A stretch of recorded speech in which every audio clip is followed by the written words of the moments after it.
안녕하세요. 먼거스타일입니다. 오늘은 의미 있는 부동산 뉴스 기사 하나를 가지고 여러분들과 함께 공유해 보는 시간을 가져보려고 합니다. 기사 제목은 살 전세집이 없다.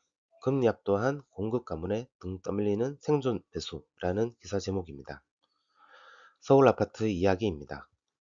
기사를 보면서 서울에서 벌어지는 이런 일들이 앞으로 대구에서도 벌어지겠구나 라는 생각이 들었습니다.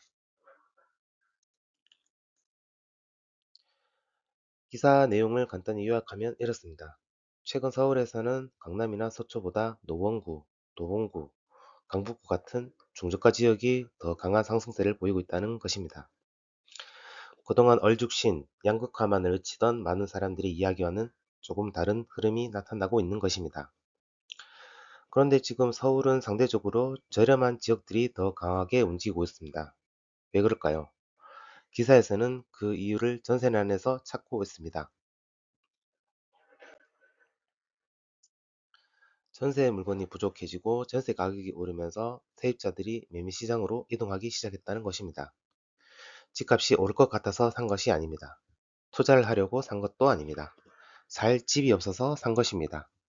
이 부분에 대한 자세한 설명은 일전에 올려드린 대구 아파트 전세가 사라진다.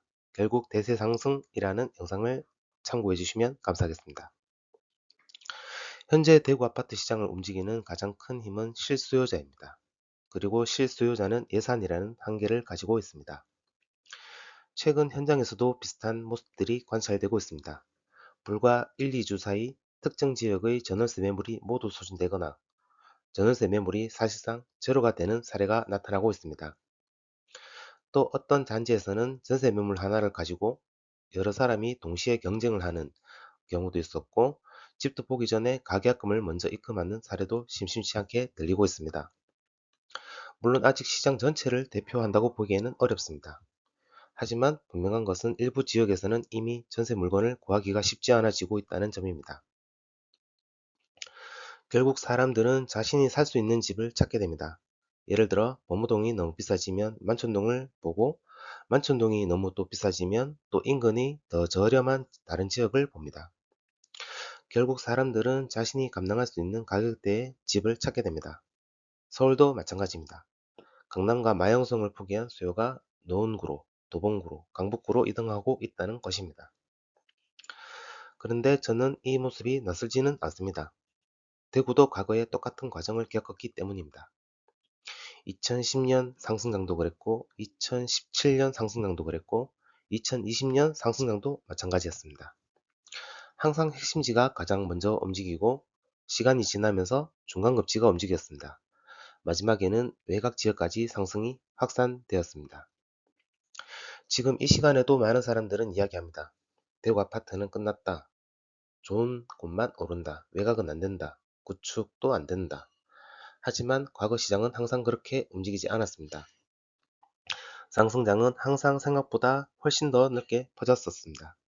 오히려 가장 늦게 움직인 지역이 마지막에 가장 큰 상승률을 기록하는 경우도 많았습니다. 물론 지금 대구는 서울과는 다릅니다.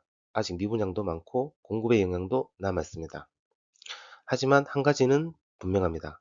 공급은 영원히 많을 수는 없습니다. 그리고 공급이 줄어드는 순간 시장의 관심도 달라질 거라고 생각합니다.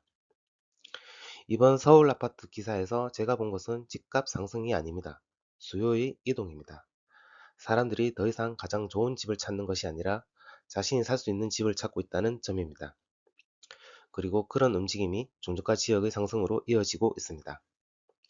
그래서 저는 앞으로 대구를 볼 때 핵심지 신축만 볼 게 아니라 외곽 지역의 변화도 함께 봐야 한다고 생각합니다. 상승장의 초반에는 늘 핵심지가 주목받습니다. 하지만 시장은 커질수록 수요는 점점 바깥으로 확산됩니다. 서울이 지금 보여주는 모습은 어쩌면 대구의 미래를 미리 보여주는 것일지도 모르겠습니다. 서울의 외곽 지역이 움직이는 이유가 결국 사람들이 살 수 있는 집을 찾고 있기 때문이라면, 대구 역시 공급이 줄어들고 시장이 회복되는 과정에서 비슷한 현상이 나타나지 말라는 법도 없습니다. 그래서 저는 앞으로도 핵심지뿐만 아니라 외곽 지역에서 나타나는 작은 변화들을 계속 관심 있게 지켜보려고 합니다. 오늘 영상은 여기서 마치도록 하겠습니다. 감사합니다.